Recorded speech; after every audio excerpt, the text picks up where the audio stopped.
Dins del cercador de la Biblioteca de la UNED disposeu d'un espai personal on podeu gestionar préstecs, renovacions i reserves. Per accedir al buscador ho podeu fer des de la pàgina buscador.biblioteca.uned.es. Cliquem a identificar-se. És imprescindible identificar-se amb les claus del campus de la UNED. Seguidament cliquem el nostre nom a l'angle superior on es mostra un desplegable amb diverses opcions. Mi cuenta, mis préstamos, mis solicitudes, que són les reserves, entre altres opcions. Cliquem a Mi cuenta, on accedim a l'espai on trobem tota la nostra activitat amb la biblioteca. Si cliquem a Préstamos, trobarem un llistat de documents que tenim en préstec actualment. Podem ordenar aquests préstecs, per exemple, per data de venciment. Si cliquem a la fletxa, veurem informació completa de cada exemplar. També podem consultar l'historial de préstecs clicant a Préstamos previos e históricos.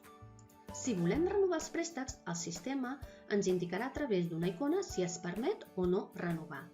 Si es pot, cliquem a la icona per efectuar la renovació.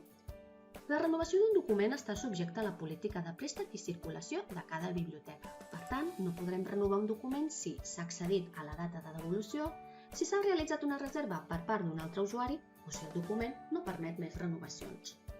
Si volem conèixer l'estat de les nostres reserves, cliquem a Solicitures. Si volem veure més informació de cada una en concret, cliquem a la fletxa. En cas que hàgim retornat algun préstec fora de termini, apareixerà la sanció corresponent i la data de venciment a l'apartat Sanciones i Mensajes.